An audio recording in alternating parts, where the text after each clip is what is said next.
Bonjour à tous, on se retrouve pour une nouvelle position de finale ici, mais combinaison quand même parce que position est compliquée avec un pion chez les blancs qui peut aller à dame. Alors on a les noirs dans cette position, donc le pion blanc fait dame en un coup vers le bas ici. Donc avec les noirs, le but ça va être d'essayer de au moins faire nul déjà pour commencer. Alors dans la partie ça a été assez particulier puisque les noirs ont trouvé la bonne façon de faire nul et à la fin les blancs ont fait une erreur mais les noirs ont quand même fait nul alors que c'était gagnant, mais on verra exactement ce qui aurait pu se passer dans la partie. Du coup, le pion qui menace d'aller à dame ici, difficile à arrêter parce que si on met le fou là, il va être pris par la tour, tout bêtement, et du coup on est bien embêté. Donc des coups forcés, bien évidemment. Échec, il y en a quelques-uns. Échec de tour, ça n'a pas l'air génial puisqu'on va la perdre. Avec le pion, on pourra avancer le pion pour faire échec, évidemment, le roi va bouger. Ensuite, on pourrait prendre le pion et du coup ramener peut-être la tour ici pour contrôler la case de promotion, mais il me semble que le cavalier va venir tout simplement contrôler cette case et là on n'aura pas grand chose d'autre à faire, donc on va chercher d'autres coups forcés dans cette position en dehors d'un échec. Qu'est-ce que c'est? Évidemment menace de mat, bien sûr, mat en un coup, une menace de mat en un coup ici, et c'est ça qui va nous sauver dans cette partie. Si vous trouvez la menace de mat, déjà il faut y penser bien entendu, et ensuite il faut la trouver. Donc elle n'est pas très compliquée étant donné que le roi blanc n'a pas de case, mais on n'a pas beaucoup de pièces, donc le problème c'est si on pousse le pion, on libère une case. Si on tente d'amener le fou, on défendra plus la tour, etc. Voilà, et si on bouge la tour, ça dépend où en fait, parce que si on met la tour sur une case qui contrôlera toutes les cases du roi blanc, le fou va pouvoir venir à la place de la tour et faire mat. Voilà, tour G4, bien joué. Menace fou G2 mat, évidemment, si le pion fait dame, on mat avec le fou en G2. Donc plusieurs options pour les blancs, qui peuvent eux-mêmes faire des coups forcés, ou bien essayer de contrôler la case de mat. Par exemple, jouer tour C2, qui est pas bête du tout, puisque si on prend la tour, évidemment, les blancs font dame, et là ça devrait pas être mal pour les blancs a priori. Donc du coup, on va faire un autre coup certainement avec les noirs. Qu'est-ce qu'on va faire? Eh ben, on va faire échec, tout simplement. Et oui, on va faire échec ici. Le roi est obligé de se mettre en G3 et on va continuer à faire échec avec le pion. Et on va faire encore échec ici. Et du coup, s'il descend en G1, on continue à faire échec. Voilà, il y a un barrage. Et si il commence à aller vers sa tour, qu'il aille vers sa tour s'il a envie. Voilà, alors, il peut encore faire roi D2, continuer à faire échec. Et du coup, ici, où est-ce qu'il va avec son roi? Il peut pas aller à beaucoup d'endroits. S'il vient en C1, on prend la tour sur échec, et après on va même prendre le cavalier et on va contrôler la case de promotion. Par exemple, si on vient en C3, et s'il vient en D1, on peut prendre avec le fou et revenir tranquillement sur la case de promotion aussi.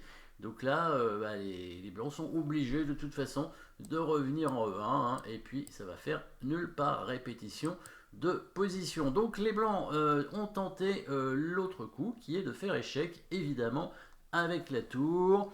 Le roi noir est obligé de bouger. Attention à ne pas se mettre sur la diagonale de la future dame, donc obligé de se mettre en B4. Et là, c'est là où il a fait l'erreur en fait. C'est là où il a fait l'erreur. Le seul coup, il fallait contrôler la case en G2. Alors tour G3 marche pas évidemment, puisqu'il y a tour H4 mat. Donc il fallait encore jouer ça. Mais là, on retrouve le barrage de tout à l'heure avec tour H4, F4 ou F2 et tour prend H2. Et là c'est un vrai barrage total avec le contrôle de ces deux cases par le pion, le contrôle de ces deux cases par le fou et le contrôle des trois cases ici par le roi. Donc le roi blanc ne peut pas venir sur la troisième rangée et du coup la première et la deuxième il peut rien faire. S'il fait roi G1, bah, on fait tour H1 échec protégé par le fou et obligé de revenir, etc.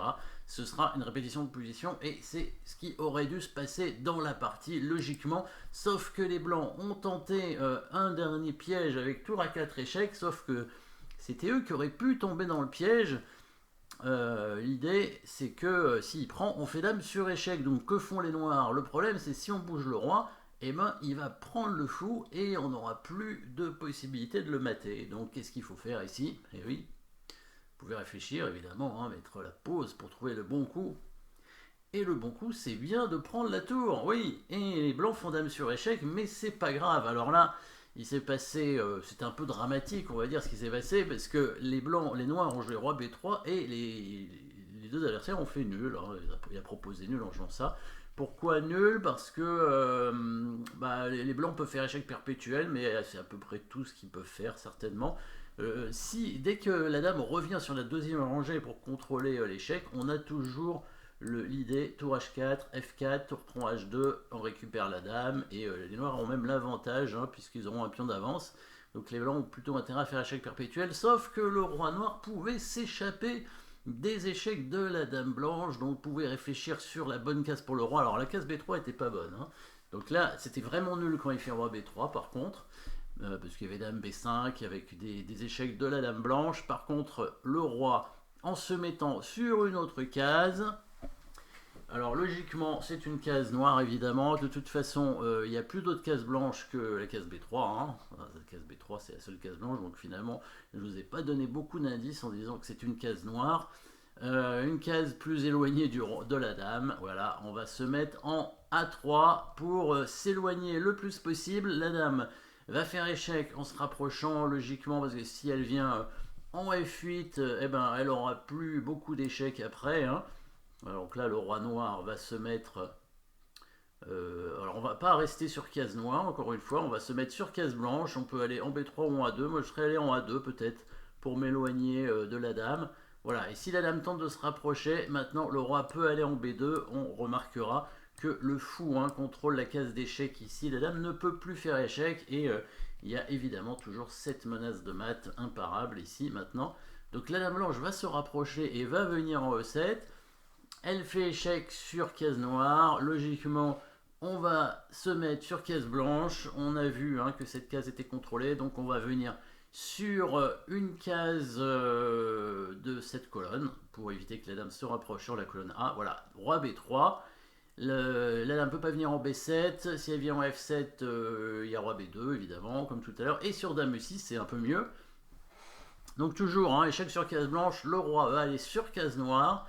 À nouveau, on va éviter cette fois de se mettre sur la colonne B, parce que on ne contrôle pas la case en B6, par contre on contrôle la case en C6, donc on va aller sur la colonne C, évidemment la case noire, roi C3, et le cavalier blanc qui gêne même l'échec de la dame. Là le seul coup pour les blancs serait de venir ici pour contrôler la case, hein, G2, comme ça si le fou vient la dame peut prendre et là les blancs gagnent, mais la dame blanche est perdue avec tour échec. Échec ici, et puis quand le roi va venir en F2, évidemment, on prend le pion et on récupère la dame.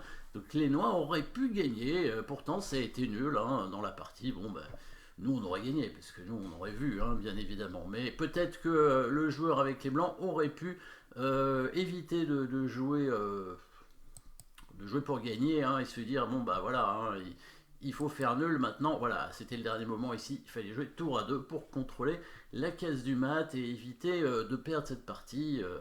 Et bon, en partie, tout peut arriver, hein, et même à la fin, les résultats ne sont pas vraiment très évidents. Voilà, merci d'avoir suivi cette position, et à très bientôt.